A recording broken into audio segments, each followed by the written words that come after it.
Hi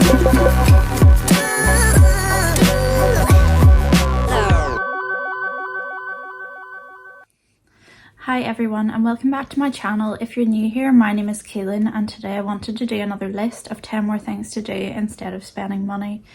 And I'm going to go swimming today, which is why I look kind of a mess, but my partner and I are going to the spa and it's going to be nice and relaxing, especially after a full week last week of half days with my kids, followed by a long weekend for St. Patrick's Day. So it's just weird to have a little bit of headspace again. So yeah, the first thing that I thought of to do instead of spending money is to make an appreciation list for things that you already have. Like, think about your favorite items in the house, things you love and cherish, and like it's kind of like a gratitude list but for specific items, like just to remind yourself of what you have that you already love and what you're grateful for. And like it kind of shifts you away from the feeling of wanting to buy new things to just like wanting to use the things that you already have.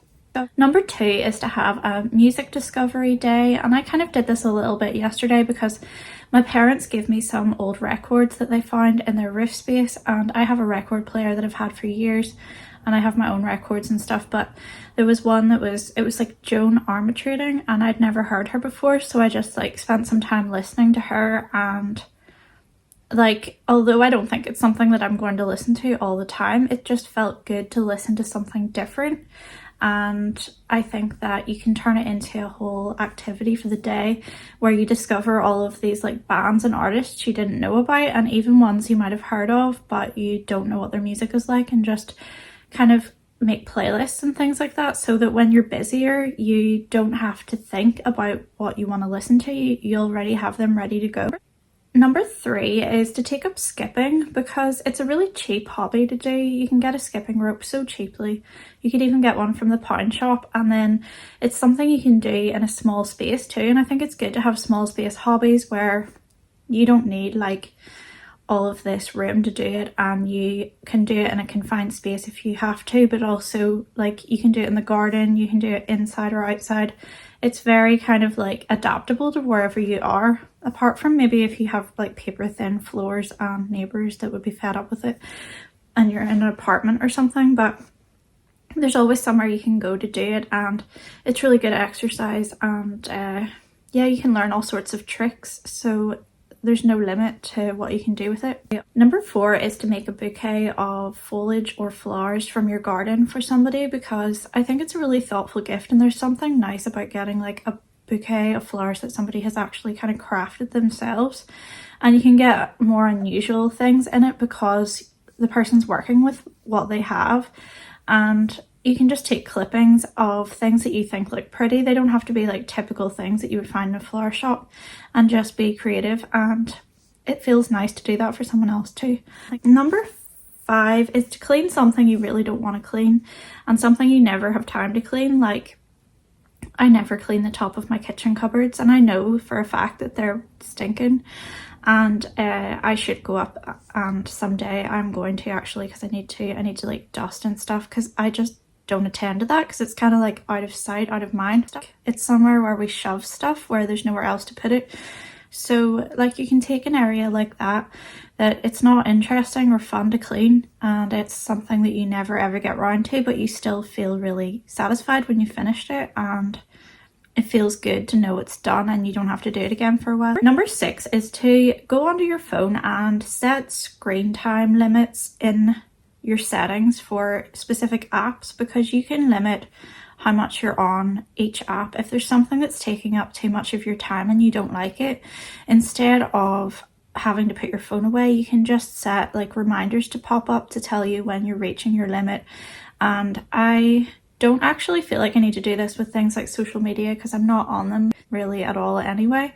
But if you have things you think are taking up too much of your time, and it's time that could be better spent doing other things, it's a good way to place limits on yourself, and that in itself is an activity, figuring out how much time to allocate to each app. Number 7 is to make like a fun, cheerful cake. It could be like a confetti cake, you know, where you put sprinkles in the cake batter and it just makes it look fun. Or you could even try making like a piñata cake, which I'm sure requires a little more skill, although I think it's something like you cut out the middle of the cake and fill it with sweets, and then you cover it with like another layer and icing, and then when you cut into it, it's like opening a piñata. But I just think it sounds like a really fun idea, and like something that you could do even if you're not having a party and it's nobody's birthday, just like to celebrate like the day that you're in. And there's something about all the colorful like sprinkles or sweets or whatever that you put in it that just kind of lift your mood. Number 8 is to try dehydrating your own fruit, because I've never tried this and I actually am curious and would like to try to do it. And I actually would like to try to make my own dried bananas, but I don't know how hard it is to get them to be kind of crispy. I know that you have to put the oven at a very low temperature, like 130 to 40 degrees, like, and that you have to like cook them really slowly for like 6 or 7 hours or something like that. It would be fun to experiment with that, and maybe it's not something you want to do all the time because that's a long time to have your oven on for, but it's like a nice little experiment to do and something a bit different and satisfying if it works out and you have your own dried fruit.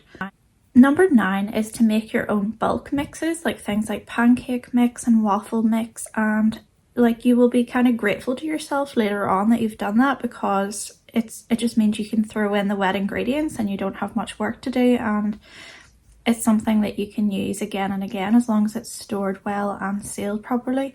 And you could do it with things like cornbread or like cake mixes. You can do it with like muffin mixes, like anything that you like, or you can make like a basic mix and then add more ingredients to it at the time when you're cooking it.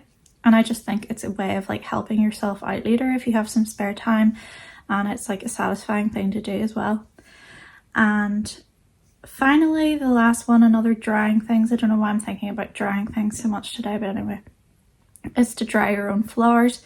You just like take some flowers and you tie them with some like string and put them upside down somewhere, maybe in like a dark cupboard where like there's ventilation but like it's dark, there's no light, and you just leave them to hang for like 2 to 3 weeks and let them dry out, and then they can be used in floral arrangements, and or you can just put them in a vase, and it just like makes them last longer and gives them a different look. And yeah, I just think it would be fun to do that and experiment with drying your own flowers out, because it's really easy to do. Thanks for watching, and yeah, I hope that these ideas are helpful to somebody. I'm just going to put a little bit in at the end because yesterday we went into town in Belfast for the St. Patrick's Day celebrations, and we went to 2 Royal Avenue, which is a place we like to go to a lot. It's like a free community like venue that you can hang out in, and you can bring your own picnic with you and eat there. So we did that, so I didn't spend any money on it. And they had like colouring for St. Patrick's Day, and they also had some Irish music and Irish dancing. So we watched the Irish dancing, and I'll show you some clips of it. And then one of my daughters loved it and she's really interested in dancing. The other one just found it like embarrassing because she gets embarrassed by stuff like that. And then we were going to go to the St. Patrick's Day parade, but we ended up not going because they both kind of basically expressed like no desire to go, and I decided to just get out of town before it got crazy. And then I regretted driving home at that time because there were some crazy drivers. Like there was this one guy who, it was like there were 3 lanes and I was moving into the middle lane and he moved in the middle lane, but he didn't indicate, and then he like started giving me the finger and swearing at me, and he was just so aggressive. And then on the way home we were driving down the road and there was somebody driving towards us in their car like in the opposite direction on our side of the road, and they were driving along like that like for a long time before like I beeped at them, and then they realised, and then they started laughing and moved back into their own lane. But it was just kind of bizarre, and it made me feel like I don't really want to go out on St. Patrick's Day again. Maybe it's better to stay at home and do your own activities. And yeah, it was just crazy. But I think it was still good to get to see the Irish dancing. And yeah, like we have a busy week. Like the kids are just back today, and my partner's birthday is at the end of the week, so we're getting ready for that. Let me know what you're up to and how your weekend has gone, and yeah, I will make another video soon. Thank you for watching, and don't forget to subscribe for more content. Bye.